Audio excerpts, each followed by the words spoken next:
Hi hello ನಮಸ್ಕಾರ ಸ್ನೇಹಿತರೆ, welcome back to poster. ಇವತ್ತು ನಾವು ರೀಸೆಂಟ್ ಆಗಿ ತಮಿಳ್ ಲ್ಯಾಂಗ್ವೇಜ್ ನಲ್ಲಿ ರಿಲೀಸ್ ಆದ ಮೂವಿ ಸೈತಾನ್ ದ ಡಾರ್ಕ್ ಸ್ಟೋರಿನ ನೋಡೋಣ. ಸೊ ಇದೊಂದು ಹಾರರ್ ಮೂವಿ ಆಗಿದೆ. ಸೊ ಮೂವಿ ತುಂಬಾ ಇಂಟ್ರೆಸ್ಟಿಂಗ್ ಆಗಿರುತ್ತೆ. ವಿಡಿಯೋನ ಲಾಸ್ಟ್ ವರೆಗೆ ನೋಡಿ. ಇನ್ನು ಕಥೆ ಆರಂಭದಲ್ಲಿ ನಮಗೆ ಭಾರತದಲ್ಲಿ ಈಸ್ಟ್ ಇಂಡಿಯಾ ಕಂಪನಿನ ತೋರಿಸ್ತಾರೆ. ಇಲ್ಲಿ ಇವರು ವ್ಯಾಪಾರ ಮಾಡೋಕೆ ಬಂದಿರ್ತಾರೆ. ಇನ್ನು ಸ್ವಲ್ಪ ವರ್ಷಗಳಾದ್ಮೇಲೆ ಭಾರತದಲ್ಲಿ ಈಸ್ಟ್ ಇಂಡಿಯಾ ಕಂಪನಿ ತಮ್ಮ ಆಡಳಿತವನ್ನ ಸ್ಟಾರ್ಟ್ ಮಾಡ್ತಾರೆ. ಆಗ ಇವರ ಜೊತೆ ಇಲ್ಲಿ ಮಿಷನರಿಗಳು ಬರ್ತಾರೆ. ಈ ಮಿಷನರಿಗಳು ಬೈಬಲ್ ಬಗ್ಗೆ ಇಲ್ಲಿ ಜನರಿಗೆ ಹೇಳ್ತಿರ್ತಾರೆ ಮತ್ತು ತಮ್ಮ ಧರ್ಮ ಪ್ರಚಾರವನ್ನ ಮಾಡ್ತಾರೆ. ಇಲ್ಲಿ ಇವರು ಅನೇಕ ಚರ್ಚ್ಗಳನ್ನ ಕಟ್ತಾರೆ ಮತ್ತು ಜನರನ್ನ ತಮ್ಮ ಧರ್ಮದಲ್ಲಿ ಕನ್ವರ್ಟ್ ಮಾಡ್ಕೋತಿರ್ತಾರೆ. ಇದೇ ಟೈಮಲ್ಲಿ ಇವರ ಜೊತೆ ಇನ್ನೊಂದು ಗ್ರೂಪ್ ಬಂದಿರುತ್ತೆ. ಈ ಗ್ರೂಪ್ ಬೈಬಲ್ ನ ವಿರುದ್ಧವಾಗಿರುತ್ತೆ. ಈ ಗ್ರೂಪ್ ಬೈಬಲ್ಗೆ ವಿರುದ್ಧವಾಗಿ ಶೈತಾನನ ಪೂಜೆ ಮಾಡ್ತಿರುತ್ತೆ. ಇವರು ಜನರನ್ನ ತಮ್ಮ ಕಡೆ ಆಕರ್ಷಣೆ ಮಾಡ್ತಾರೆ. ಇವರಲ್ಲಿ ಮೇನ್ ಲೀಡರ್ ಫರ್ನಾಂಡಿಸ್ ಅನ್ನೋ ವ್ಯಕ್ತಿ ಇರ್ತಾನೆ. ಇನ್ನು ಫರ್ನಾಂಡಿಸ್ ಹತ್ರ ಒಂದು ಬುಕ್ ಇರುತ್ತೆ, ಮೆಲಿಷಿಯಸ್ ಮಾರ್ಗನಸ್. ಈ ಬುಕ್ ಅಲ್ಲಿ ಸತ್ತ ಜನರನ್ನ ಹೇಗೆ ಜೀವಂತ ಮಾಡ್ಬೇಕಂತ ಬರೆದಿರುತ್ತೆ. ಅಂದ್ರೆ ಇದು ಒಂದ್ ಟೈಪ್ ಆಗಿ ಬ್ಲಾಕ್ ಮ್ಯಾಜಿಕ್ ಆಗಿರುತ್ತೆ. ಅವನು ಆ ಬುಕ್ ಅಲ್ಲಿದ್ದ ಕೆಲವು ಮ್ಯಾಜಿಕ್ ಗಳನ್ನ ಪರ್ಫಾರ್ಮ್ ಮಾಡಿ ಜನರಿಗೆ ನಂಬಿಕೆ ಬರುವಂತೆ ಮಾಡ್ತಾನೆ. ಇನ್ನು ಫರ್ನಾಂಡಿಸ್ ಆ ಬುಕ್ ನ ಓದಿ ಅದರಲ್ಲಿದ್ದ ಕೆಲವು ಬ್ಲಾಕ್ ಮ್ಯಾಜಿಕ್ ನ ಜನರಿಗೆ ಮಾಡಿ ತೋರಿಸ್ತಿರ್ತಾನೆ. ಇದರಿಂದ ಜನರಿಗೆ ಫರ್ನಾಂಡಿಸ್ ಮೇಲೆ ನಂಬಿಕೆ ಬರುತ್ತೆ. ಅವರು ಕೂಡ ಆ ದೇವರನ್ನ ಪೂಜೆ ಮಾಡೋಕೆ ಸ್ಟಾರ್ಟ್ ಮಾಡ್ತಾರೆ. ಆದ್ರೆ ಅವರಿಗೆ ಅದು ದೇವರೆಲ್ಲ ಸೈತಾನ್ ಅಂತ ಗೊತ್ತಿರಲ್ಲ. ಇನ್ನು ಜನ ತುಂಬಾ ರಿಚುವಲ್ಸ್ ಗಳನ್ನ ಮಾಡ್ತಾರೆ ಮತ್ತು ಜನರನ್ನ ಸಹ ಬಲಿ ಕೊಡ್ತಿರ್ತಾರೆ. ಇಲ್ಲಿ ನಮಗೆ ವಿಕ್ಟೋರಿಯಾ ಅನ್ನೋ ಒಬ್ಬ ಹುಡುಗಿನ ತೋರಿಸ್ತಾರೆ. ಈಕೆ ಆ ರಿಚುವಲ್ಸ್ ನ ನೋಡ್ತಿರ್ತಾಳೆ, ಆದ್ರೆ ಆಕೆ ಅವರನ್ನ ನಂಬ್ತಿರಲ್ಲ. ಇನ್ನು 1947ರಲ್ಲಿ ಭಾರತವನ್ನ ಬ್ರಿಟಿಷರು ಬಿಟ್ಟು ಹೋಗ್ತಾರೆ. ಇನ್ನು ಅವರ ಜೊತೆ ಆ ಸೈತಾನಿಕ್ ಗ್ರೂಪ್ ಕೂಡ ಅಲ್ಲಿಂದ ಹೋಗುತ್ತೆ. ಆದ್ರೆ ಅವರು ಇಂಡಿಯಾನ ಬಿಟ್ಟು ಹೋದ್ರು. ಭಾರತದಲ್ಲಿದ್ದ ಕೆಲವು ಜನರು ಆ ರಿಚುವಲ್ಸ್ ನ ಇನ್ನೂ ಮಾಡ್ತಿರ್ತಾರೆ. ಈಗ ಸ್ಟೋರಿ ಇಲ್ಲಿಂದ 1973ಕ್ಕೆ ಶಿಫ್ಟ್ ಆಗುತ್ತೆ. ಇಲ್ಲಿ ನಮಗೆ ಮರ್ಸ್ಲಿನ್ ಮತ್ತು ಆಕೆ ಮಗಳು ಆಯಿಷಾನ ತೋರಿಸ್ತಾರೆ. ಇಲ್ಲಿ ಮರ್ಸ್ಲಿನ್ ತನ್ನ ಮಗಳು ಆಯಿಷಾಗೆ ಏನೋ ಒಂದು ಕತೆ ಹೇಳ್ತಿರ್ತಾಳೆ. ಅದೇ ಟೈಮಲ್ಲಿ ಒಂದು ರೂಮ್ ಇಂದ ಸೌಂಡ್ ಬರುತ್ತೆ. ಆಕ್ಚುಲಿ ಆ ರೂಮ್ ಅಲ್ಲಿ ಮರ್ಸ್ಲಿನ್ ತಾಯಿ ಇರ್ತಾಳೆ. ಮರ್ಸ್ಲಿನ್ ತನ್ನ ತಾಯಿಯನ್ನ ಒಂದು ರೂಮ್ ಅಲ್ಲಿ ಲಾಕ್ ಮಾಡಿ ಇಟ್ಟಿರ್ತಾಳೆ. ಈಗ ಆ ರೂಮ್ ಇಂದ ಸೌಂಡ್ ಬರೋದನ್ನ ನೋಡಿ ಮರ್ಸ್ಲಿನ್ ಊಟ ತಗೊಂಡು ಹೋಗಿ ತನ್ನ ತಾಯಿಗೆ ಕೊಡ್ತಾಳೆ. ಆ ರೂಮ್ ಪೂರ್ತಿಯಾಗಿ ಲಾಕ್ ಇರುತ್ತೆ. ಆದ್ರೆ ಒಂದು ಕಿಟಕಿ ಅಂತ ಜಾಗ ಇರುತ್ತೆ. ಅದರ ಮೂಲಕ ಆಕೆ ತನ್ನ ತಾಯಿಗೆ ಊಟ ಕೊಡ್ತಿರ್ತಾಳೆ. ಆದ್ರೆ ಆಕೆ ತಾಯಿ ಮರ್ಸ್ಲಿನ್ ಕೈಯಿಂದ ಊಟ ತಗೊಳ್ಳಲ್ಲ. ಆಗ ಮರ್ಸ್ಲಿನ್ ತನ್ನ ಮಗಳನ್ನ ಕರೆದು ನಿನ್ನ ಅಜ್ಜಿಗೆ ಊಟ ಕೊಡು ಅಂತ ಹೇಳ್ತಾಳೆ. ಈಗ ಆ ಹುಡುಗಿ ಹೋಗಿ ತನ್ನ ಅಜ್ಜಿಗೆ ಊಟ ಕೊಡ್ತಾಳೆ. ಅದನ್ನ ನೋಡಿ ಆಕೆ ಅಜ್ಜಿ ತುಂಬಾ ಸಂತೋಷದಿಂದ ಊಟವನ್ನ ತಗೋತಾಳೆ. ಆಯಿಷಾ ತನ್ನ ತಾಯಿಗೆ ಅಜ್ಜಿಯನ್ನ ಯಾಕೆ ರೂಮಲ್ಲಿ ಲಾಕ್ ಮಾಡಿ ಇಟ್ಟಿದ್ಯಾ ಅಂತ ಕೇಳ್ತಾಳೆ. ಆಗ ಮರ್ಸ್ಲಿನ್ ನಿಮ್ಮ ಅಜ್ಜಿ ಆರೋಗ್ಯ ಸರಿ ಇಲ್ಲ, ಅದಕ್ಕೆ ಅವರು ರೂಮಲ್ಲಿದ್ದಾರೆ ಅಂತ ಹೇಳ್ತಾಳೆ. ಈಗ ಸ್ಟೋರಿ ಇಲ್ಲಿಂದ 1989ಕ್ಕೆ ಶಿಫ್ಟ್ ಆಗುತ್ತೆ. ಇಲ್ಲಿ ನಮಗೆ ಮತ್ತೆ ಅದೇ ಮರ್ಸ್ಲಿನ್ ಫ್ಯಾಮಿಲಿನ ತೋರಿಸ್ತಾರೆ. ಈಕೆಗೆ ಇನ್ನೊಬ್ಬ ಸಣ್ಣ ಮಗಳಿರ್ತಾಳೆ. ಆಕೆ ಹೆಸರು ಅರಿನಾ. ಇಲ್ಲಿ ಅರಿಷಾ ದೊಡ್ಡವಳಾಗಿರ್ತಾಳೆ. ಆಕೆ ಈಗ 12th ಸ್ಟ್ಯಾಂಡರ್ಡ್ ನಲ್ಲಿ ಇರ್ತಾಳೆ. ಆಕೆ ತನ್ನ ತಾಯಿ ಕಂಡೀಷನ್ ನೋಡಿ ಆಕೆಗೆ ನಿಮ್ಮ ಆರೋಗ್ಯ ಸರಿ ಇದೆನಾ ಅಂತ ಕೇಳ್ತಾಳೆ. ಆಗ ಆಕೆ ತಾಯಿ ಪರವಾಗಿಲ್ಲ, ನಾನು ಚೆನ್ನಾಗಿದ್ದೀನಿ ಅಂತ ಹೇಳ್ತಾಳೆ. ಆಗ ಆಯಿಷಾ ನಿಮಗೆ ಆರೋಗ್ಯ ಸರಿ ಇಲ್ಲದಿದ್ದರೆ ನಾನು ಸ್ಕೂಲಿಗೆ ಹೋಗೋದು ಇವತ್ತು ಇಲ್ಲೇ ಇರ್ತೀನಿ ಅಂತ ಹೇಳ್ತಾಳೆ. ಆದ್ರೆ ಆಕೆ ತಾಯಿ ಪರವಾಗಿಲ್ಲ, ನೀನು ಸ್ಕೂಲಿಗೆ ಹೋಗಿ ಬಾ, ನಾನು ಮನೇಲಿ ಇರ್ತೀನಿ ಅಂತ ಹೇಳ್ತಾಳೆ. ಇಲ್ಲಿ ನಮಗೆ ಇನ್ನೊಂದು ವಿಷಯ ಗೊತ್ತಾಗುತ್ತೆ. ಆಕ್ಚುಲಿ ಮರ್ಸ್ಲಿನ್ ಸಣ್ಣ ಮಗಳು ಅರಿನಾ ಮೂಗಿ ಮತ್ತು ಕಿವುಡಿ ಆಗಿರ್ತಾಳೆ. ಇನ್ನು ನಮಗೆ ನೆಕ್ಸ್ಟ್ ನಲ್ಲಿ ಸಾಗರ್ ಅನ್ನೋ ಹುಡುಗನ ತೋರಿಸ್ತಾರೆ. ಈತ ಮರ್ಸ್ಲಿನ್ ಸ್ಕೂಲ್ ಅಲ್ಲಿ ಓದ್ತಿರ್ತಾನೆ. ಈತನಿಗೆ ಅಲಿಶಾ ಅಂದ್ರೆ ತುಂಬಾ ಇಷ್ಟ ಇರುತ್ತೆ. ಆತ ಅಲಿಶಾನ ಲವ್ ಮಾಡ್ತಿರ್ತಾನೆ. ಆದ್ರೆ ಆಕೆ ಹತ್ರ ಹೋಗಿ ಆಕೆಗೆ ಪ್ರಪೋಸ್ ಮಾಡೋಕೆ ಅವನಿಗೆ ಧೈರ್ಯ ಸಾಕಾಗ್ತಿರಲ್ಲ. ಯಾಕಂದ್ರೆ ಅಲಿಶಾ ಯಾರ ಜೊತೆನೂ ಮಾತಾಡ್ತಿರಲ್ಲ, ಯಾವಾಗ್ಲೂ ಒಬ್ಬಳೇ ತಿರುಗಾಡ್ತಿರ್ತಾಳೆ. ಇನ್ನು ಸಾಗರ್ ತನ್ನ ಕ್ಲಾಸ್ ಅಲ್ಲಿದ್ದಾಗ ಅವನ ಫ್ರೆಂಡ್ಸ್ ಅಲ್ಲಿಗೆ ಬರ್ತಾರೆ. ಇವತ್ತು ಕ್ಲಾಸ್ ಅಲ್ಲಿ ಮದರ್ ಬಂದಿದ್ರು. ಅವರು ನಮಗೆ ಹಾಲಿಡೇ ಕೊಡ್ತೀನಿ ಅಂತ ಹೇಳಿದ್ರು. ಯಾಕಂದ್ರೆ ನಾವು 12th ಸ್ಟ್ಯಾಂಡರ್ಡ್ ಲಾಸ್ಟ್ ಇಯರ್ ನಲ್ಲಿ ಇದ್ದೀವಿ. ಅದಕ್ಕೆ ಈಗ ಫೈನಲ್ ಎಕ್ಸಾಮ್ ಬರಲಿದೆ. ಅವರು ನಿಮಗೆ ಸ್ಟಡಿಗಾಗಿ ರಜೆ ಕೊಡ್ತೀನಿ ಅಂತ ಹೇಳಿದ್ರು ಅಂತ ಹೇಳ್ತಾರೆ. ಇನ್ನು ನಾವು ಸ್ಕೂಲ್ ಬಿಟ್ಟು ಹೋದ್ರೆ ಮತ್ತೆ ನಾವು ಸ್ಕೂಲ್ಗೆ ಬರೋಕ್ಕಾಗಲ್ಲ. ಆಗ ನೀನು ಅಲಿಶಾನ ನೋಡೋಕ್ಕಾಗಲ್ಲ. ನಿನಗೆ ಬೇಕಿದ್ರೆ ಇವಾಗ್ಲೇ ನೀನು ಆಕೆಗೆ ಪ್ರಪೋಸ್ ಮಾಡು ಅಂತ ಹೇಳ್ತಾರೆ. ಇದನ್ನ ಕೇಳಿ ಸಾಗರ್ ಕೂಡ ಹೌದಲ್ಲ ಅಂತ ಯೋಚನೆ ಮಾಡ್ತಾನೆ. ಇನ್ನು ಸಾಗರ್ ಗ್ರೂಪ್ ಅಲ್ಲಿ ಒಬ್ಬ ಹುಡುಗಿ ಇರ್ತಾಳೆ. ಈಕೆ ಸಾಗರ್ಗೆ ನೀನು ಈಗ ಅಲಿಶಾಗೆ ಪ್ರಪೋಸ್ ಮಾಡಕ್ಕೆ ಹೋಗ್ಬೇಡ ಅಂತ ಹೇಳ್ತಾಳೆ. ಮತ್ತು ನೀನು ಮೊದಲು ಒಂದು ಕೆಲಸ ಮಾಡು, ನಿನ್ನ ಎಜುಕೇಶನ್ ನ ಕಂಪ್ಲೀಟ್ ಮಾಡು, ಆಮೇಲೆ ಒಂದು ಒಳ್ಳೆ ಜಾಬ್ ತಗೋ, ಆಮೇಲೆ ಆಕೆ ಮನೆಗೆ ಹೋಗಿ ಆಕೆನ ಮದುವೆ ಆಗ್ತೀನಿ ಅಂತ ಕೇಳು ಅಂತ ಹೇಳ್ತಾಳೆ. ಇನ್ನು ಅಲ್ಲೇ ಇದ್ದ ಸಾಗರ್ ಫ್ರೆಂಡ್ ಕೂಡ ಸಾಗರ್ಗೆ ನಾನು ಅಲಿಶಾ ಮನೆಯಲ್ಲಿ ಏನೋ ಪ್ರಾಬ್ಲಮ್ ಇದೆ ಅಂತ ಕೇಳಿದ್ದೆ, ನೀನು ಆಕೆನ ಪ್ರಪೋಸ್ ಮಾಡಬೇಡ, ಯಾಕಂದ್ರೆ ಆಮೇಲೆ ನೀನೇ ಕಷ್ಟಪಡ್ಬೇಕಾಗುತ್ತೆ ಅಂತ ಹೇಳ್ತಾನೆ. ಇಲ್ಲಿ ನಮಗೆ ಇನ್ನೊಂದು ವಿಷಯ ಗೊತ್ತಾಗುತ್ತೆ. ಆಕ್ಚುಲಿ ಸಾಗರ್ ಅಲಿಶಾನ ಈಗಿಂದಲ್ಲ, ಅವನು ಸಣ್ಣವನಿದ್ದಾಗನಿಂದ ಆಕೆನ ಲವ್ ಮಾಡ್ತಿರ್ತಾನೆ. ಊರಲ್ಲಿದ್ದವರೆಲ್ಲ ಅಲಿಶಾ ಫ್ಯಾಮಿಲಿನ ವಿಚಿತ್ರವಾಗಿ ನೋಡ್ತಿರ್ತಾನೆ. ಆದ್ರೆ ಸಾಗರ್ಗೆ ಮಾತ್ರ ಅಲಿಶಾ ಅಂದ್ರೆ ತುಂಬಾ ಇಷ್ಟ ಇರುತ್ತೆ. ಅದಕ್ಕೆ ಅವನು ಹೇಗಾದ್ರೂ ಮಾಡಿ ಇವತ್ತು ಅಲಿಶಾನ ಪ್ರಪೋಸ್ ಮಾಡ್ಬೇಕಂತ ಡಿಸೈಡ್ ಮಾಡ್ತಾನೆ. ಇನ್ನು ನಮಗೆ ಅದೇ ಟೈಮಲ್ಲಿ ಚರ್ಚ್ ನ ತೋರಿಸ್ತಾರೆ. ಚರ್ಚ್ ಮೇಲೆ ತುಂಬಾ ಕಾಗೆಗಳು ಹಾರ್ತಿರುತ್ತೆ. ಇನ್ನು ಒಳಗೆ ನನ್ ಮತ್ತು ಫಾದರ್ ಪ್ರಾರ್ಥನೆ ಮಾಡ್ತಿರ್ತಾರೆ. ಇವರು ಪ್ರಾರ್ಥನೆ ಮಾಡ್ತಿದ್ದಾಗ ಅಲ್ಲಿ ಮರ್ಸ್ಲಿನ್ ಬರ್ತಾಳೆ. ಮರ್ಸ್ಲಿನ್ ನೋಡಿ ಫಾದರ್ ಆಕೆ ಮೇಲೆ ತುಂಬಾ ಕೋಪ ಮಾಡ್ತಾನೆ. ನೀನ್ಯಾಕೆ ಇಲ್ಲಿ ಬಂದೆ, ಇಲ್ಲಿಂದ ಹೋಗು ಅಂತ ಹೇಳ್ತಾನೆ. ಆದ್ರೆ ಮರ್ಸ್ಲಿನ್ ಉಲ್ಟಾ ಫಾದರ್ ಮೇಲೆ ಕೋಪ ಮಾಡ್ತಾಳೆ. ನಾನು ಯಾಕೆ ಇಲ್ಲಿ ಬರಬಾರ್ದು, ನಾನೊಬ್ಬ ಪಾಪಿ, ನಿಮ್ಮ ದೇವರು ಎಲ್ಲಾ ಪಾಪಿಗಳನ್ನ ಕ್ಷಮಿಸ್ತಾನಲ್ಲ, ಅದಕ್ಕೆ ನಾನು ಬಂದಿದ್ದೀನಿ ಅಂತ ಹೇಳ್ತಾಳೆ. ಈಗ ಅಲ್ಲಿದ್ದ ಮದರ್ ಮರ್ಸ್ಲಿನ್ಗೆ ನೀನು ಇಲ್ಲಿಂದ ಹೋಗು, ಇವತ್ತು ನಮಗೆ ತುಂಬಾ ಕೆಲಸ ಇದೆ, ನಾವು ಆಮೇಲೆ ಮಾತಾಡೋಣ ಅಂತ ಹೇಳ್ತಾಳೆ. ಆದ್ರೆ ಮರ್ಸ್ಲಿನ್ ಕೇಳದೆ ಮದರ್ಗೆ, ನಾನು ತುಂಬಾ ಚರ್ಚ್ಗಳಿಗೆ ಹೋಗಿದ್ದೀನಿ, ಅಲ್ಲಿನ ಜೀಸಸ್ ನನ್ನ ಜೊತೆ ಮಾತಾಡ್ತಾರೆ, ಈ ಚರ್ಚ್ ನಲ್ಲಿರೋ ಜೀಸಸ್ ಕೂಡ ನನ್ನ ಜೊತೆ ಮಾತಾಡ್ತಾರೆ, ನೀವು ಸ್ವಲ್ಪ ಹೊತ್ತು ನೋಡಿ ಅಂತ ಹೇಳ್ತಾಳೆ. ಇನ್ನು ಮರ್ಸ್ಲಿನ್ ಜೀಸಸ್ ಕಡೆ ನೋಡ್ತಿದ್ದಾಗ ಅಲ್ಲಿದ್ದ ಮೂರ್ತಿ ಲೈಟ್ ಆಗಿ ಮೂವ್ ಆಗುತ್ತೆ. ಇದನ್ನ ನೋಡಿ ಮದರ್ಗೆ ಶಾಕ್ ಆಗುತ್ತೆ. ಆಕೆ ಮೂರ್ಛೆ ಹೋಗ್ತಾಳೆ. ಆದ್ರೆ ಅಲ್ಲಿದ್ದ ಬೇರೆ ನರ್ಸ್ ಗಳಿಗೆ ಜೀಸಸ್ ಮೂರ್ತಿ ಮೂವ್ ಆಗ್ತಿರೋದು ಕಾಣಲ್ಲ. ಈಗ ಮರ್ಸ್ಲಿನ್ ಅಲ್ಲಿದ್ದ ಫಾದರ್ಗೆ, ಫಾದರ್ ನನ್ನ ಪಾಪಗಳನ್ನು ದೇವರು ಕ್ಷಮಿಸ್ತಾರ ಅಂತ ಕೇಳ್ತಾಳೆ. ಆಗ ಫಾದರ್ ಹೌದು, ಅವರು ಕ್ಷಮಿಸ್ತಾರೆ, ಯಾಕಂದ್ರೆ ಅವರು ದೇವರು ಅಂತ ಹೇಳ್ತಾನೆ. ಇನ್ನು ಮರ್ಸ್ಲಿನ್ ಫಾದರ್ಗೆ, ಯಾವಾಗ್ಲೂ ನನ್ನ ಕಿವಿಯಲ್ಲಿ ಒಂದು ವಿಚಿತ್ರವಾದ ಸೌಂಡ್ ಬರ್ತಿರುತ್ತೆ, ಅದು ನನ್ನನ್ನ ಪಾಪ ಮಾಡುವಂತೆ ಪ್ರೇರೇಪಣೆ ಮಾಡುತ್ತೆ, ಅದು ತಪ್ಪು ಅಂತ ನನಗೆ ಗೊತ್ತು, ಆದ್ರೂ ನನಗೆ ಕಂಟ್ರೋಲ್ ಆಗಲ್ಲ, ನಾನು ಆ ತಪ್ಪನ್ನ ಮಾಡೇ ಮಾಡ್ತೀನಿ. ಈ ತಿಂಗಳು ನನ್ನದು, ಈ ತಿಂಗಳಲ್ಲಿ ನಾನು ತುಂಬಾ ಕೆಲಸ ಮಾಡಲಿದ್ದೀನಿ, ಅದಕ್ಕಿಂತ ಮುಂಚೆ ನನ್ನ ಪಾಪಕ್ಕಾಗಿ ಕ್ಷಮಾಪಣೆ ಕೇಳೋಕೆ ಇಲ್ಲಿ ಬಂದಿದ್ದೀನಿ ಅಂತ ಹೇಳ್ತಾಳೆ. ಇನ್ನು ತನ್ನ ಕೈ ಮೇಲೆ ಒಂದು ಶೈತಾನಿಕ್ ಮುದ್ರೆಯನ್ನ ಮಾಡಿರ್ತಾಳೆ, ಅದನ್ನ ಫಾದರ್ಗೆ ತೋರಿಸ್ತಾಳೆ. ಈಗ ಸೀನಿಂದ ಆಯಿಷಾ ಕ್ಲಾಸ್ಗೆ ಶಿಫ್ಟ್ ಆಗುತ್ತೆ. ಇಲ್ಲಿ ಒಬ್ಬ ಟೀಚರ್ ಬರ್ತಾನೆ. ಈತ ಅಲ್ಲಿದ್ದ ಸ್ಟೂಡೆಂಟ್ಸ್ಗೆ, ಸ್ವಲ್ಪ ದಿನಗಳಲ್ಲಿ ಕ್ರಿಸ್ಮಸ್ ಬರಲಿದೆ, ಯಾರಾದ್ರೂ ಗಿಫ್ಟ್ ಕೊಡೋದಿದ್ರೆ ಒಬ್ಬರಿಗೊಬ್ಬರು ಗಿಫ್ಟ್ ಕೊಡಬಹುದು ಅಂತ ಹೇಳ್ತಾನೆ. ಇದನ್ನ ಕೇಳಿ ಸಾಗರ್ ಆಯಿಷಾ ಕ್ಲಾಸ್ ಅಲ್ಲಿಲ್ಲದ ಟೈಮ್ ನೋಡಿ ಆಕೆ ಡೆಸ್ಕ್ ಮೇಲೆ ಒಂದು ಗಿಫ್ಟ್ ನ ಇಡ್ತಾನೆ. ಈಗ ಅಲಿಶಾ ಅದನ್ನ ನೋಡಿ ಖುಷಿ ಆಗ್ತಾಳೆ. ಆಕೆ ಯಾರು ಇಲ್ಲದಾಗ ಆ ಗಿಫ್ಟ್ ನ ತನ್ನ ಬ್ಯಾಗ್ ಅಲ್ಲಿ ಇಟ್ಕೋತಾಳೆ. ಈಗ ಅಲಿಶಾ ಅಲ್ಲಿಂದ ಹೋಗ್ತಿದ್ದಾಗ ಸಾಗರ್ ಫ್ರೆಂಡ್ ಅಲ್ಲಿ ಬರ್ತಾಳೆ. ಆಕೆ ಅಲಿಶಾಗೆ, ನಿನಗೆ ಗೊತ್ತಿದ್ದಾನೆ ಸಾಗರ್ ನಿನ್ನ ಲವ್ ಮಾಡ್ತಿದ್ದಾನೆ, ನೀನು ಅವನನ್ನ ಲವ್ ಮಾಡ್ತಿದ್ದಿಲ್ಲ ಅಂತ ಅವನಿಗೆ ಹೇಳ್ಬಿಡು, ಅವನು ಸುಮ್ಮನೆ ವೇಟ್ ಮಾಡ್ತಾ ಇದ್ದಾನೆ ಅಂತ ಹೇಳ್ತಾಳೆ. ಆಕ್ಚುಲಿ ಅಲಿಶಾ ಕೂಡ ಸಾಗರ್ನ ಲವ್ ಮಾಡ್ತಿರ್ತಾಳೆ, ಆದ್ರೆ ಆಕೆಗೆ ಕೂಡ ಧೈರ್ಯ ಸಾಕಾಗ್ತಿರಲ್ಲ. ಆಕೆ ಸಾಗರ್ನ ನೋಡ್ತಾಳೆ. ಇದನ್ನ ನೋಡಿ ಸಾಗರ್ಗೆ ಅಲಿಶಾ ತನ್ನ ಲವ್ ಮಾಡ್ತಿದ್ದಾಳೆ ಅಂತ ಅರ್ಥವಾಗುತ್ತೆ. ಈಗ ಅಲಿಶಾ ಅಲ್ಲಿಂದ ತನ್ನ ಮನೆಗೆ ಬರ್ತಿದ್ದಾಗ ಅಲ್ಲಿ ಮದರ್ ಬರ್ತಾಳೆ. ಈಕೆ ಅಲಿಶಾಗೆ, ಸ್ವಲ್ಪ ಹೊತ್ತಿನ ಮುಂಚೆ ನಿನ್ನ ತಾಯಿ ಚರ್ಚ್ಗೆ ಬಂದಿದ್ಲು, ಆಕೆ ಫಾದರ್ ಜೊತೆ ಮಾತಾಡೋಕೆ ಒಬ್ಬಳೇ ಹೋದ್ಲು, ಆಕೆ ಫಾದರ್ ಜೊತೆ ಮಾತಾಡಿ ಹೋದ್ಮೇಲೆ ಫಾದರ್ಗೆ ಜ್ವರ ಬಂತು ಅಂತ ಹೇಳ್ತಾಳೆ. ಇನ್ನು ಈಗ ನಿಮ್ಮ ತಾಯಿ ತುಂಬಾ ಚೇಂಜ್ ಆಗಿದ್ದಾರೆ, ಆಕೆ ಮೊದಲಿನ ತರ ಇಲ್ಲ, ಆಕೆನ ಸ್ವಲ್ಪ ನೋಡ್ಕೊ ಅಂತ ಹೇಳ್ತಾಳೆ. ಇದನ್ನ ಕೇಳಿ ಅಲಿಶಾಗೆ ತುಂಬಾ ಭಯವಾಗುತ್ತೆ. ಆಕೆ ತಕ್ಷಣ ತನ್ನ ತಂಗಿಯನ್ನ ಕರ್ಕೊಂಡು ತನ್ನ ಮನೆಗೆ ಹೋಗ್ತಾಳೆ. ಇನ್ನು ಅಲಿಶಾ ಮನೆಗೆ ಬಂದಾಗ ಅಲ್ಲಿ ಮರ್ಸ್ಲಿನ್ ಹೊರಗೆ ನಿಂತಿರ್ತಾಳೆ. ಅಲಿಶಾ ಮರ್ಸ್ಲಿನ್ ನೋಡಿ, ನಾನು ನಿನಗೆ ಮೊದ್ಲೇ ಹೇಳಿದ್ನಲ್ಲ ಎಲ್ಲಿಗೂ ಹೋಗ್ಬೇಡ ಅಂತ, ಆದ್ರೆ ನೀನು ಚರ್ಚ್ಗೆ ಯಾಕೆ ಬಂದಿದ್ಯಾ ಅಂತ ಕೇಳ್ತಾಳೆ. ಆದ್ರೆ ಮರ್ಸ್ಲಿನ್ ಅಲಿಶಾಗೆ, ಇಲ್ಲ ನಾನು ಎಲ್ಲಿ ಹೋಗಿಲ್ಲ, ನಾನು ಇಲ್ಲೇ ಇದ್ನಲ್ಲ ಅಂತ ಹೇಳ್ತಾಳೆ. ಇದನ್ನ ಕೇಳಿ ಅಲಿಶಾ ತನ್ನ ತಾಯಿಗೆ, ನಿನ್ನ ನೋಡಿದ್ರೆ ತುಂಬಾ ಭಯವಾಗ್ತಿದೆ, ಯಾಕಂದ್ರೆ ನೀನು ಬೆಳಗ್ಗೆ ಒಂದು ರೀತಿ ಬಿಹೇವ್ ಮಾಡ್ತೀಯಾ, ಇನ್ನು ರಾತ್ರಿ ಆದಾಗ ಬೇರೆ ರೀತಿ ಬಿಹೇವ್ ಮಾಡ್ತೀಯಾ ಅಂತ ಹೇಳ್ತಾಳೆ. ಇದನ್ನ ಕೇಳಿ ಸಡನ್ ಆಗಿ ಮರ್ಸ್ಲಿನ್ ಆಕೆ ಮೇಲೆ ಕೋಪ ಮಾಡ್ತಾಳೆ. ನೀನು ಯಾಕೆ ಹೀಗೆ ಕೂಗ್ತಾ ಇದೀಯಾ, ಎಲ್ಲರೂ ನಮ್ಮನ್ನೇ ನೋಡ್ತಿದ್ದಾರೆ ಅಂತ ಹೇಳ್ತಾಳೆ. ಆದ್ರೆ ಅಲ್ಲಿ ಯಾರು ಇರಲ್ಲ. ಆಗ ಮರ್ಸ್ಲಿನ್ ಮತ್ತೆ ಅಲಿಶಾಗೆ, ನನಗೆ ಯಾರಾದ್ರೂ ಕೋಪದಲ್ಲಿ ಮಾತಾಡಿದ್ರೆ ಅವರ ಕೈಗಳನ್ನ ಮುರಿದು ಅವರನ್ನ ತಿನ್ಬೇಕು ಅಂತ ಅನಿಸುತ್ತೆ, ಆದ್ರೆ ನಾನು ಹಾಗೆ ಮಾಡಲ್ಲ, ಯಾಕಂದ್ರೆ ನಾನು ಮೆಂಟಲ್ ಅಲ್ಲ, ಎಲ್ಲರೂ ನನ್ನ ಮೆಂಟಲ್ ಅಂತ ಅನ್ಕೊಂಡಿದ್ದಾರೆ ಅಂತ ಹೇಳ್ತಾಳೆ. ಆಗ ಅಲಿಶಾ, ಪರವಾಗಿಲ್ಲ ನೀವು ಮನೆಯೊಳಗೆ ಹೋಗಿ ಅಂತ ಹೇಳ್ತಾಳೆ. ಆಗ ಮರ್ಸ್ಲಿನ್, ನಾನು ಶ್ಯಾಮ್ ಮನೆಗೆ ಹೋಗ್ತಾ ಇದ್ದೀನಿ, ಯಾಕಂದ್ರೆ ನಾನು ಹಾಲ್ ತರಬೇಕು ಅಂತ ಹೇಳ್ತಾಳೆ. ಇದನ್ನ ಕೇಳಿ ಅಲಿಶಾ, ನೀವು ಮನೆಯೊಳಗೆ ಹೋಗಿ, ನಾನೇ ಹೋಗಿ ಹಾಲ್ ತಗೊಂಡ್ ಬರ್ತೀನಿ ಅಂತ ಹೇಳ್ತಾಳೆ. ಇನ್ನು ಅಲಿಶಾ ಅಲ್ಲಿಂದ ಹೋಗ್ತಿದ್ದಾಗ ಮರ್ಸ್ಲಿನ್ ಆಕೆನ ನೋಡಿ ಜೋರಾಗಿ ನಗೋಕೆ ಸ್ಟಾರ್ಟ್ ಮಾಡ್ತಾಳೆ, ಯಾಕಂದ್ರೆ ಆಕೆ ಬೇಕಂತ ಅಲಿಶಾನ ಅಲ್ಲಿಗೆ ಕಳಿಸಿರ್ತಾಳೆ. ಇನ್ನು ಈಗ ಅಲಿಶಾ ಶ್ಯಾಮ್ ಮನೆಗೆ ಬಂದಾಗ ಅಲ್ಲಿ ಯಾರು ಇರಲ್ಲ, ಡೋರ್ಗೆ ಕೀಲಿ ಹಾಕಿರ್ತಾರೆ. ಇದನ್ನ ನೋಡಿ ಅಲಿಶಾ ಅಲ್ಲಿಂದ ಬರ್ತಿದ್ದಾಗ ಆಕೆಗೆ ಮನೆ ಮೇಲೆ ಒಂದು ಬೆರಳು ನೇತಾಕಿರೋದು ನೋಡ್ತಾಳೆ. ಇದನ್ನ ನೋಡಿ ಆಕೆ ಶಾಕ್ ಆಗ್ತಾಳೆ. ಈಗ ಅಲಿಶಾ ಭಯದಿಂದ ತನ್ನ ಮನೆಗೆ ವಾಪಸ್ ಬರ್ತಾಳೆ. ಈಕೆ ಇಲ್ಲಿ ಬಂದು ನೋಡಿದಾಗ ಆಕೆ ತಂಗಿ ಅರಿನಾ ಒಂದು ಮೂಲೆಯಲ್ಲಿ ಕೂತು ಅಳ್ತಿರ್ತಾಳೆ. ಆಕೆ ಅರಿನಾಗೆ, ಏನಾಯ್ತು, ನೀನ್ ಯಾಕೆ ಅಳ್ತಾ ಇದೀಯಾ, ಅಮ್ಮ ಎಲ್ಲಿ ಅಂತ ಕೇಳ್ತಾಳೆ. ಆಗ ಆಕೆ ಅಮ್ಮ ಕಿಚನ್ ಅಲ್ಲಿ ಇದ್ದಾಳೆ ಅಂತ ಹೇಳ್ತಾಳೆ. ಇನ್ನು ಈಗ ಅಲಿಶಾ ಕಿಚನ್ ಅಲ್ಲಿ ತನ್ನ ತಾಯಿ ಏನ್ ಮಾಡ್ತಿದ್ದಾಳೆ ಅಂತ ನೋಡೋಕೆ ಹೋಗ್ತಾಳೆ. ಈಕೆ ತನ್ನ ತಾಯಿ ಹತ್ರ ಬಂದಾಗ ಅಲ್ಲಿನ ದೃಶ್ಯ ನೋಡಿ ಮತ್ತೆ ಶಾಕ್ ಆಗ್ತಾಳೆ, ಏಕೆಂದ್ರೆ ಮರ್ಸ್ಲಿನ್ ಒಂದು ಚಾಕು ತಗೊಂಡು ತನ್ನ ಬೆರಳನ್ನ ಕಟ್ ಮಾಡ್ಕೊತಿರ್ತಾಳೆ. ಆಗ ಅಲಿಶಾ ಆಕೆನ ತಡೆದು ಆಕೆ ಕೈಗೆ ಬ್ಯಾಂಡೇಜ್ ಕಟ್ತಾಳೆ ಮತ್ತು ತನ್ನ ತಾಯಿಗೆ, ನೀನ್ ಯಾಕೆ ಹೀಗೆ ಮಾಡ್ತಾ ಇದೀಯಾ, ನಿನ್ನ ನೋಡಿದ್ರೆ ತುಂಬಾ ಭಯವಾಗ್ತಿದೆ ಅಂತ ಅಳ್ತಿರ್ತಾಳೆ. ಆಗ ಅಚಾನಕ್ ಆಗಿ ಮರ್ಸ್ಲಿನ್ಗೆ ಎಚ್ಚರಿಕೆ ಆಗುತ್ತೆ.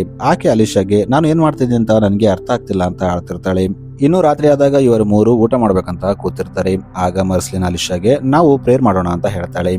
ಆಗ ಅಲಿಶಾ, ಊಟಕ್ಕಿಂತ ಮುಂಚೆ ಪ್ರೇಯರ್ ಮಾಡೋದು ಒಳ್ಳೇದಲ್ಲ ಅಂತ ಹೇಳಿ ಆಯ್ತು ಅಂತ ಹೇಳ್ತಾಳೆ. ಈಗ ಮರ್ಸ್ಲಿನ್ ತನ್ನ ಪ್ರೇಯರ್ ನ ಸ್ಟಾರ್ಟ್ ಮಾಡ್ತಾಳೆ. ಈಕೆ ಪ್ರೇಯರ್ ವಿಚಿತ್ರವಾಗಿರುತ್ತೆ. ಆಕೆ ಪ್ರೇಯರ್ ಮಾಡೋ ನೆಪದಲ್ಲಿ ತುಂಬಾ ವಿಚಿತ್ರವಾದ ಮಂತ್ರಗಳನ್ನ ಹೇಳ್ತಿರ್ತಾಳೆ. ಇನ್ನು ಪ್ರೇಯರ್ ಮುಗಿದ ಮೇಲೆ ಮರ್ಸ್ಲಿನ್ ತುಂಬಾ ವಿಚಿತ್ರವಾಗಿ ಊಟ ಮಾಡ್ತಿರ್ತಾಳೆ. ಇದನ್ನು ನೋಡಿ ಅಲಿಶಾಗೆ ತುಂಬಾ ಭಯವಾಗುತ್ತೆ.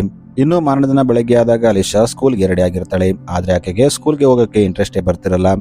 ಆಗ ಆಕೆ ತನ್ನ ತಾಯಿಗೆ, ನಾನು ಇವತ್ತು ಸ್ಕೂಲ್ಗೆ ಹೋಗಲ್ಲ, ನಿನ್ನ ಜೊತೆ ಇರ್ತೀನಿ ಅಂತ ಹೇಳ್ತಾಳೆ. ಆದ್ರೆ ಮರ್ಸ್ಲಿನ್ ಆಕೆಗೆ, ನೀನು ಇವತ್ತು ಸ್ಕೂಲ್ಗೆ ಹೋಗು, ನಾನು ಏನು ಮಾಡಲ್ಲ, ನಾನು ಎಲ್ಲಿಗೂ ಹೋಗಲ್ಲ ಅಂತ ಹೇಳ್ತಾಳೆ.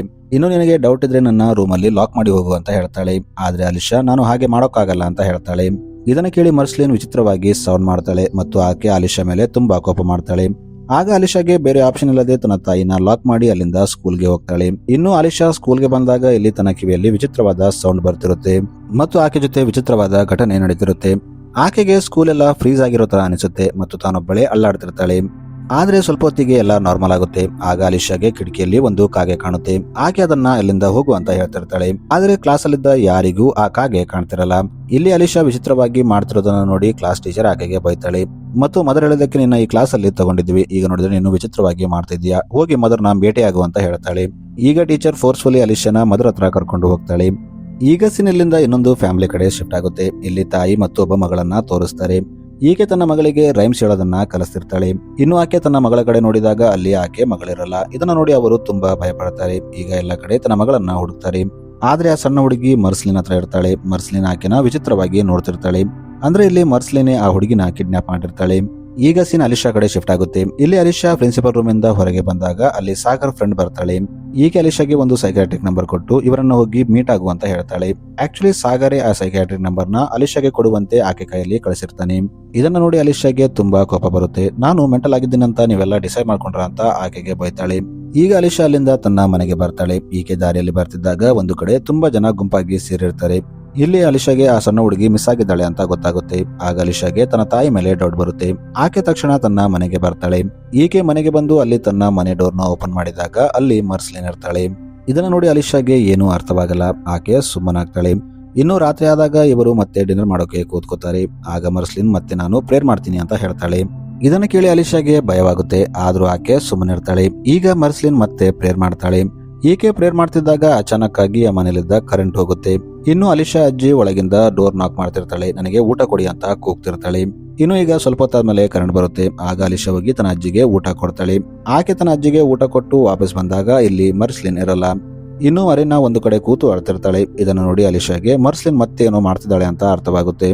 ಇನ್ನು ಆಕೆ ಈಗ ತನ್ನ ತಾಯಿನ ಎಲ್ಲಾ ಕಡೆ ಹುಡುಕ್ತಾಳೆ. ಆಕೆ ಒಂದು ಡೋರ್ ಹಿಂದೆ ಬಚ್ಚಿಟ್ಕೊಂಡಿರ್ತಾಳೆ. ಅಲಿಶಾ ತನ್ನ ತಾಯಿನ ನೋಡಿ ಆಕೆ ಹತ್ರ ಹೋಗ್ತಾಳೆ. ಆದ್ರೆ ಅಲ್ಲಿ ಹೋಗ್ತಿದ್ದಾಗ ಆಕೆ ಮನೆಯಲ್ಲಿದ್ದ ಸಾಮಾನು ಅಚಾನಕ್ ಆಗಿ ಅಲ್ಲಾಡೋಕೆ ಸ್ಟಾರ್ಟ್ ಆಗುತ್ತೆ ಮತ್ತು ಕೆಳಗೆ ಬೀಳುತ್ತೆ. ಅಲಿಶಾ ತನ್ನ ತಾಯಿನ ಹಿಡಿಯೋಕೆ ಹೋಗ್ತಾಳೆ. ಮರ್ಸ್ಲಿನ್ ವಿಚಿತ್ರವಾಗಿ ಬಿಹೇವ್ ಮಾಡ್ತಿರ್ತಾಳೆ. ಆಕೆ ಸಡನ್ ಆಗಿ ಅಲಿಶಾ ಮೇಲೆ ಬಿದ್ದು ಹಾಗೆ ಮಲ್ಕೊಂಡ್ಬಿಡ್ತಾಳೆ. ಇನ್ನು ಸ್ವಲ್ಪ ಹೊತ್ತಾದ್ಮೇಲೆ ಊರವರು ಅಲಿಶಾ ಮನೆಗೆ ಬರ್ತಾರೆ ಮತ್ತು ಹಾಗೆ ಡೋರ್ನ ನಾಕ್ ಮಾಡ್ತಾರೆ. ಅಲಿಶಾ ಊರವರು ಇಲ್ಲಿ ಬಂದಿದ್ದನ್ನ ನೋಡಿ ತನ್ನ ಮನೆಯಲ್ಲಿದ್ದ ಎಲ್ಲಾ ಸಾಮಾನ ಅರೇಂಜ್ ಮಾಡ್ತಾಳೆ. ಯಾಕಂದ್ರೆ ಅವರಿಗೆ ತನ್ನ ತಾಯಿ ಮೇಲೆ ಡೌಟ್ ಬರಬಾರ್ದು ಅಂತ ಆಕೆಗೆ ಅನಿಸುತ್ತೆ. ಇನ್ನು ಆಕೆ ಡೋರ್ ಓಪನ್ ಮಾಡಿದಾಗ ಊರವರು ಒಳಗೆ ಬರ್ತಾರೆ. ಇವರು ಆಕ್ಚುಲಿ ಆ ಮಿಸ್ ಆದ ಹುಡುಗಿಯನ್ನ ಹುಡುಕ್ತಿರ್ತಾರೆ. ಇನ್ನು ಆ ಹುಡುಗಿ ತಾಯಿಗೆ ಮರ್ಸ್ಲಿನ್ ಮೇಲೆ ಡೌಟ್ ಇರುತ್ತೆ. ಅದಕ್ಕೆ ಇವರು ಈಕೆ ಮನೆನ ಚೆಕ್ ಮಾಡೋಕೆ ಬಂದಿರ್ತಾರೆ. ಇಲ್ಲಿ ಅಲಿಶಾ ಅವರಿಗೆ ನನ್ನ ತಾಯಿ ಆರೋಗ್ಯ ಸರಿ ಇಲ್ಲ, ಅವರು ರೆಸ್ಟ್ ಮಾಡ್ತಿದ್ದಾರೆ ಅಂತ ಹೇಳ್ತಾಳೆ. ಇನ್ನು ಸೀನೀಗ ಮಾರನೇ ದಿನ ಚರ್ಚ್ ಕಡೆ ಶಿಫ್ಟ್ ಆಗುತ್ತೆ. ಇಲ್ಲಿ ಪೊಲೀಸರು ಬಂದಿರ್ತಾರೆ. ಯಾಕಂದ್ರೆ ಚರ್ಚ್ ಅಲ್ಲಿ ಫಾದರ್ ಮರ್ಡರ್ ಆಗಿರುತ್ತೆ.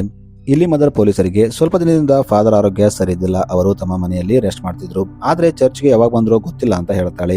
ಇಲ್ಲಿ ಪೊಲೀಸರು ಕೆಲವೊಂದು ಎನ್ಕ್ವೈರಿ ಮಾಡಿ ಅಲ್ಲಿಂದ ಹೋಗ್ಬಿಡ್ತಾರೆ. ಇನ್ನೊಂದು ಕಡೆ ಅಲಿಶಾ ಮತ್ತು ಅರೇನಾ ಸ್ಕೂಲ್ ಮುಗಿಸ್ಕೊಂಡು ಮನೆಗೆ ಬರ್ತಿರ್ತಾರೆ. ಆಗ ದಾರಿಯಲ್ಲಿ ಇವರ ಮುಂದೆ ಒಂದು ಕಾಗೆ ಬರುತ್ತೆ. ಅದು ತನ್ನ ಬಾಯಲ್ಲಿ ಒಂದು ಕಣ್ಣನ್ನ ಇಟ್ಕೊಂಡು ಬಂದಿರುತ್ತೆ. ಅದು ಅಲಿಶಾ ಮುಂದೆ ಬಿಸಾಕಿ ಅಲ್ಲಿಂದ ಹೋಗ್ಬಿಡುತ್ತೆ. ಇದನ್ನ ನೋಡಿ ಅಲಿಶಾಗೆ ತುಂಬಾ ಭಯವಾಗುತ್ತೆ. ಆಕೆ ತಕ್ಷಣ ತನ್ನ ಮನೆಗೆ ಬರ್ತಾಳೆ. ಇಲ್ಲಿ ಬಂದು ನೋಡಿದಾಗ ಮರ್ಸ್ಲಿನ್ ಮತ್ತೆ ವಿಚಿತ್ರವಾಗಿ ಮಾಡ್ತಿರ್ತಾಳೆ.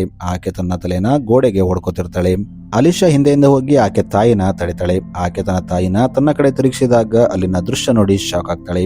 ಏಕೆಂದರೆ ಮರ್ಸ್ಲಿನ್ ಒಂದು ಕಣ್ಣು ಇರಲ್ಲ. ಆಕೆ ಅಲಿಶಾ ಕುತ್ತಿಗೆನ ಹಿಡ್ಕೋತಾಳೆ. ಆಕೆಗೆ ಏನ್ ಮಾಡ್ತಿದ್ದೇನೆ ಅಂತ ಗೊತ್ತಾಗ್ತಿರಲ್ಲ. ಈಗ ಸೀನ್ ಪೊಲೀಸ್ ಸ್ಟೇಷನ್ ಕಡೆ ಶಿಫ್ಟ್ ಆಗುತ್ತೆ. ಇಲ್ಲಿ ಇನ್ಸ್ಪೆಕ್ಟರ್ಗೆ ಒಂದು ಕಡೆ 2 ಡೆಡ್ ಬಾಡಿ ಸಿಕ್ಕಿದೆ ಅಂತ ಗೊತ್ತಾಗುತ್ತೆ. ಅವರು ಆ ಡೆಡ್ ಬಾಡಿನ ಪೋಸ್ಟ್ ಮಾರ್ಟಮ್ಗೆ ಕಳಿಸ್ತಾರೆ. ಇನ್ನೊಂದು ಕಡೆ ಅಲಿಶಾ ಹಾಸ್ಪಿಟಲ್ ನಲ್ಲಿ ಜಾಯ್ನ್ ಆಗಿರ್ತಾಳೆ. ಏಕೆಂದ್ರೆ ಆಕೆಗೆ ತುಂಬಾ ಗಾಯಗಳಾಗಿರುತ್ತೆ. ಆಗ ಅಲ್ಲಿ ಸಾಗರ್ ಬರ್ತಾನೆ. ಆತ ಅಲಿಶಾಗೆ ನಿನಗೆ ಯಾರು ಗಾಯ ಮಾಡಿದ್ರು ಅಂತ ಕೇಳ್ತಾನೆ. ಆದ್ರೆ ಅಲಿಶಾ ಅವರಿಗೆ ಏನು ಉತ್ತರ ಕೊಡಲ್ಲ. ಇದನ್ನು ನೋಡಿ ಸಾಗರ್ ಆಕೆಗೆ ನಿನಗೆ ಯಾರು ಹೊಡೆದಿಲ್ಲ ಅಂದ್ರೆ ನಿನಗೆ ಈಗೆಲ್ಲ ಗಾಯಗಳು ಹೇಗಾಯ್ತು ಅಂತ ಕೇಳ್ತಾನೆ. ಅಷ್ಟಕ್ಕೂ ನಿಮ್ಮ ಮನೆಯಲ್ಲಿ ಎಷ್ಟು ಜನ ಇರ್ತೀರಿ ಅಂತ ಕೇಳ್ತಾನೆ. ಇದನ್ನ ಕೇಳಿ ಕೂಡ ಅಲಿಶಾ ಏನು ಮಾತಾಡಲ್ಲ. ಆಗ ಅರಿನಾ ಆತನಿಗೆ 4 ಜನ ಅಂತ ತನ್ನ ಕೈ ಸನ್ನೆಯಿಂದ ತೋರಿಸ್ತಾಳೆ. ಇದನ್ನು ನೋಡಿ ಸಾಗರ್ ಶಾಕ್ ಆಗ್ತಾನೆ. ಏಕೆಂದ್ರೆ ಅವನಿಗೆ ಅಲಿಶಾಗೆ ಒಬ್ಬ ಅಜ್ಜಿದ್ದಾಳೆ ಅಂತ ಗೊತ್ತಿರಲ್ಲ. ಈಗ ಅವನು ನಿಮ್ಮ ಅಜ್ಜಿನ ಕರ್ಕೊಂಡು ಬರ್ತೀನಂತ ಅಲಿಶಾ ಮನೆಗೆ ಹೋಗ್ತಾನೆ. ಇನ್ನೊಂದು ಕಡೆ ಆ ಪೊಲೀಸ್ ಆಫೀಸರ್ 3 ಡೆಡ್ ಬಾಡಿಗಳನ್ನ ಪೋಸ್ಟ್ ಮಾರ್ಟಮ್ಗೆ ತರ್ತಾನೆ. ಇಲ್ಲಿ ಆ ಫಾದರ್ ಡೆಡ್ ಬಾಡಿ ಕೂಡ ಇರುತ್ತೆ. ಈಗ ಡಾಕ್ಟರ್ ಪೋಸ್ಟ್ ಮಾರ್ಟಮ್ ಮಾಡ್ಬೇಕಂತ ಆ ಬಾಡಿಗಳನ್ನ ಒಂದು ರೂಮ್ ಅಲ್ಲಿ ಇಟ್ಟಿರ್ತಾನೆ.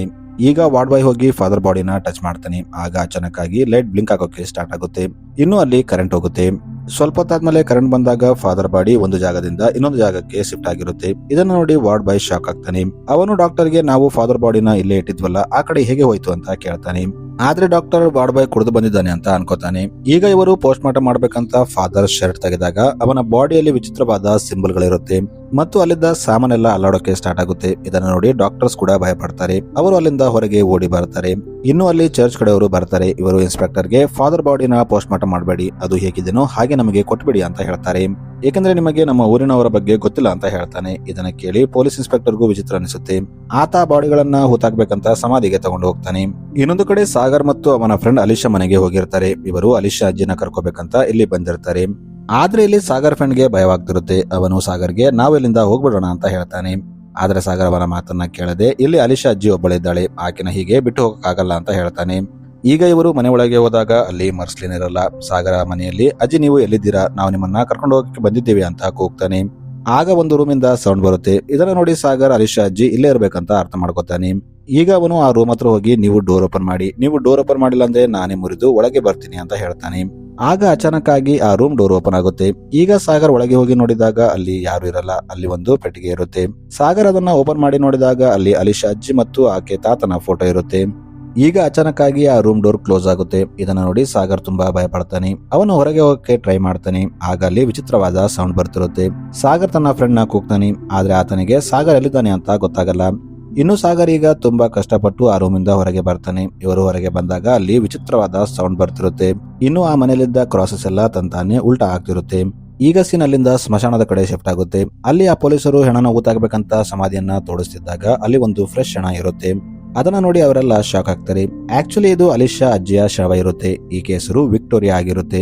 ಈ ಕಡೆ ಅಲಿಶಾ ಮನೆಯಲ್ಲಿದ್ದ ಸಾಗರ್ ಫ್ರೆಂಡ್ಗೆ ವಿಚಿತ್ರವಾದ ಅನುಭವ ಆಗುತ್ತೆ. ಅವನು ತಕ್ಷಣ ತನ್ನನ್ನು ತಾನು ಗಾಯ ಮಾಡ್ಕೊಳ್ಳಕ್ಕೆ ಸ್ಟಾರ್ಟ್ ಮಾಡ್ತಾನೆ. ಆಮೇಲೆ ಸಾಗರ್ಗೂ ತುಂಬಾ ಹೊಡಿತಾನೆ. ಇನ್ನು ಅಲಿಶಾ ಮನೆಯಿಂದ ಸೌಂಡ್ ಬರ್ತಿರೋದನ್ನ ನೋಡಿ ಊರವರೆಲ್ಲ ಅಲ್ಲಿಗೆ ಬರ್ತಾರೆ. ಇವರು ಇಲ್ಲಿ ಬಂದು ನೋಡಿದಾಗ ಸಾಗರ್ ಮತ್ತು ಅವನ ಫ್ರೆಂಡ್ ಫೈಟ್ ಮಾಡ್ತಿರ್ತಾರೆ. ಈಗ ಸಾಗರ್ ಫ್ರೆಂಡ್ ಸಾಗರ್ನ ಎತ್ತಿ ಹೊರಗೆ ಬಿಸಾಕ್ತಾನೆ. ಇದನ್ನ ನೋಡಿ ಊರವರೆಲ್ಲ ತುಂಬಾ ಭಯ ಪಡ್ತಾರೆ. ಈಗ ಸಾಗರ್ ಫ್ರೆಂಡ್ ಅಲ್ಲಿಂದ ಮಾಯವಾಗ್ತಾನೆ. ಇನ್ನು ಮಾರನೇ ದಿನ ಆದಾಗ ಸಾಗರ್ ತಂದೆ ಅವನನ್ನ ಕರ್ಕೊಂಡು ಪೊಲೀಸ್ ಸ್ಟೇಷನ್ಗೆ ಹೋಗ್ತಾನೆ ಮತ್ತು ನಿನ್ನೆ ಏನೆಲ್ಲ ನಡೀತು ಅಂತ ಹೇಳ್ತಾನೆ. ಇದನ್ನ ಕೇಳಿ ಆ ಇನ್ಸ್ಪೆಕ್ಟರ್ ಕೂಡ ಹೌದು, ಆ ಊರೇ ವಿಚಿತ್ರವಾಗಿದೆ, ಅಲ್ಲಿ ಏನೇನೋ ಸ್ಟೋರಿ ಕೇಳಿ ಬರ್ತಾ ಇದೆ ಅಂತ ಹೇಳ್ತಾನೆ. ಇನ್ನು ಇನ್ಸ್ಪೆಕ್ಟರ್ ಅಲ್ಲಿನ ಒಬ್ಬ ಕಾನ್ಸ್ಟೇಬಲ್ಗೆ ಆ ಊರಿನ ಫೈಲ್ ತಗೊಂಡು ಬರುವಂತೆ ಹೇಳಿರ್ತಾನೆ. ಆ ಕಾನ್ಸ್ಟೇಬಲ್ ಫೈಲ್ ಹುಡುಕಿದಾಗ ಅದರಲ್ಲಿ ಅವರಿಗೆ ಒಂದು ಕ್ಯಾಸೆಟ್ ಸಿಗುತ್ತೆ. ಈಗ ಇನ್ಸ್ಪೆಕ್ಟರ್ ಆ ಕ್ಯಾಸೆಟ್ ನ ಪ್ಲೇ ಮಾಡ್ತಾನೆ. ಇವರು ಕ್ಯಾಸೆಟ್ ಪ್ಲೇ ಮಾಡಿದಾಗ ಅದರಲ್ಲಿ ಕೆಲವು ಡಾಕ್ಟರ್ಸ್ ಇರ್ತಾರೆ. ಇವರು ತಮ್ಮ ಮುಂದೆ ಒಂದು ಡೆಡ್ ಬಾಡಿ ಇಟ್ಕೊಂಡು ಅದರ ಪೋಸ್ಟ್ ಮಾರ್ಟಮ್ ಮಾಡ್ಬೇಕಂತ ಅನ್ಕೊಂಡಿರ್ತಾರೆ. ಇಲ್ಲಿ ಮೇನ್ ಡಾಕ್ಟರ್ ಮಾತಾಡ್ತಾ ನಮಗೆ ಈ ಊರಲ್ಲಿ ಒಂದು ಡೆಡ್ ಬಾಡಿ ಸಿಕ್ತು. ಆ ಡೆಡ್ ಬಾಡಿನ ನಾವು ಪೋಸ್ಟ್ ಮಾರ್ಟಮ್ ಮಾಡೋಕೆ ಹೋದಾಗ ಆ ಡೆಡ್ ಬಾಡಿ ಇನ್ನೂ ಜೀವಂತವಾಗಿತ್ತು. ಅಂದ್ರೆ ಆ ವ್ಯಕ್ತಿ ಸತ್ತೋಗಿದ್ದ, ಆದ್ರೆ ಅವನ ಆರ್ಗನ್ಸ್ ಎಲ್ಲ ಕರೆಕ್ಟ್ ಆಗಿ ವರ್ಕ್ ಮಾಡ್ತಿತ್ತು. ಇನ್ನು ಅವನ ಬ್ರೈನ್ ಸೆಲ್ಸ್ ಕೂಡ ಕರೆಕ್ಟ್ ಆಗಿ ವರ್ಕ್ ಮಾಡ್ತಿತ್ತು. ಅಂದ್ರೆ ಆತ್ಮ ದೇಹನ ಬಿಟ್ಟು ಹೋಗಿತ್ತು, ಆದ್ರೆ ಬಾಡಿ ಮಾತ್ರ ವರ್ಕಿಂಗ್ ಕಂಡೀಷನ್ ಅಲ್ಲಿ ಇತ್ತು. ಇಂಥದೇ ತುಂಬಾ ಬಾಡಿಗಳು ಸಿಕ್ಕಾಗ ಗೌರ್ಮೆಂಟ್ ಅದರ ಬಗ್ಗೆ ರಿಸರ್ಚ್ ಮಾಡೋಕೆ ನನ್ನ ಅಪಾಯಿಂಟ್ ಮಾಡಿತ್ತು ಅಂತ ಹೇಳ್ತಾನೆ. ಇವರು ಈಗ ಮಾತಾಡ್ತಿದ್ದಾಗ ಅಲ್ಲಿ ವಿಚಿತ್ರವಾದ ಘಟನೆ ನಡೆಯೋಕೆ ಸ್ಟಾರ್ಟ್ ಆಗುತ್ತೆ. ಆ ಡಾಕ್ಟರ್ ಸೈಲೆಂಟ್ ಆಗಿ ನಿಂತು ಬಿಡ್ತಾನೆ. ಅಲ್ಲಿನ ಲೈಟ್ ಆನ್ ಆಫ್ ಆಗೋದು ಮಾಡ್ತಿರುತ್ತೆ. ಅಲ್ಲಿನ ಸಾಮಾನೆಲ್ಲ ಅಲ್ಲಾಡ್ತಿರುತ್ತೆ. ಇದನ್ನ ನೋಡಿ ಅಲ್ಲಿದ್ದ ಡಾಕ್ಟರ್ಸ್ ಭಯಪಟ್ಟು ಅಲ್ಲಿಂದ ಹೊರಗೆ ಓಡಬೇಕಂತ ಟ್ರೈ ಮಾಡ್ತಾರೆ. ಆದ್ರೆ ಅಲ್ಲಿದ್ದ ಡೋರ್ ಕೂಡ ಕ್ಲೋಸ್ ಆಗಿರುತ್ತೆ. ಅಚಾನಕ್ ಆಗಿ ಅಲ್ಲಿ ಲೈಟ್ ಹೋಗುತ್ತೆ. ಈಗ ವಿಡಿಯೋ ಬಂದಾಗಿರುತ್ತೆ. ಇದನ್ನ ನೋಡಿ ಇನ್ಸ್ಪೆಕ್ಟರ್ ಸಾಗರ್ಗೆ ನೀನು ಬರೀ ವಿಡಿಯೋದಲ್ಲಿ ನೋಡಿದ್ಯಾ, ಆದ್ರೆ ನಾನು ಮಾರ್ಜರಿ ರೂಮ್ ಅಲ್ಲಿ ಡೈರೆಕ್ಟ್ ಆಗಿ ನೋಡಿದ್ದೀನಿ. ಈ ಘಟನೆ ತುಂಬಾ ವಿಚಿತ್ರವಾಗಿದೆ, ನೀನು ಇದರಲ್ಲಿ ಇನ್ವಾಲ್ವ್ ಆಗ್ಬೇಡ, ನಿನ್ನ ಎಜುಕೇಶನ್ ಬಗ್ಗೆ ಗಮನ ಕೊಡು ಅಂತ ಹೇಳ್ತಾನೆ. ಇನ್ನು ಸೀನ್ ಈಗ ಇಲ್ಲಿಂದ ಸಾಗರ್ ಫ್ರೆಂಡ್ ಕಡೆ ಶಿಫ್ಟ್ ಆಗುತ್ತೆ. ಈತ ಸ್ಕೂಲ್ ಟೆರೆಸ್ ಮೇಲೆ ನಿಂತಿರ್ತಾನೆ. ಇನ್ನು ಇವನ ಬಾಡಿ ಮೇಲೆ ಕೂಡ ವಿಚಿತ್ರವಾದ ಸಿಂಬಲ್ಸ್ ಇರುತ್ತೆ.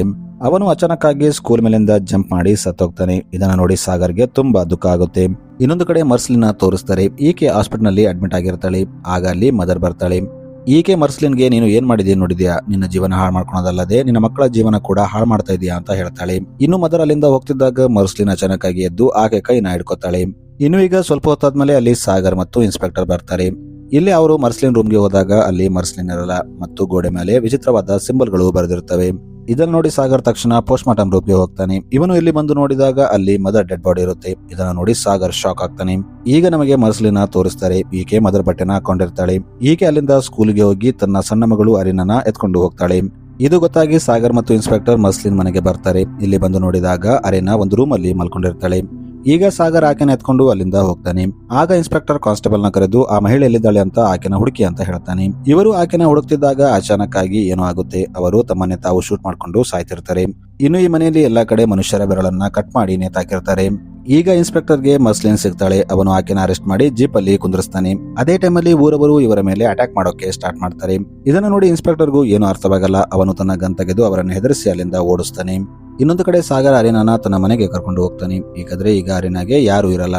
ಇನ್ನು ರಾತ್ರಿ ಆದಾಗ ಸಾಗರ್ ತನ್ನ ರೂಮಲ್ಲಿ ಮಲ್ಕೊಳ್ಳೋಕೆ ಟ್ರೈ ಮಾಡ್ತಾನೆ. ಆದ್ರೆ ಅವನಿಗೆ ನಿದ್ದೆನೇ ಬರ್ತಿರಲ್ಲ. ಅವನಿಗೆ ಒಂದೊಂದ್ಸಲಿ ಮರ್ಸ್ಲಿ ನೆನಪಾಗುತ್ತೆ, ಇನ್ನೊಂದ್ಸಲಿ ಅಲಿಶಾ ನೆನಪಾಗ್ತಿರುತ್ತೆ.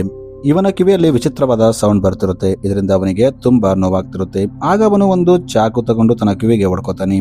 ಇದನ್ನು ನೋಡಿದ ಸಾಗರ್ ತಂದೆ ತಾಯಿ ಅವನನ್ನ ಎತ್ಕೊಂಡು ಹಾಸ್ಪಿಟಲ್ಗೆ ಕರ್ಕೊಂಡು ಹೋಗ್ತಾರೆ.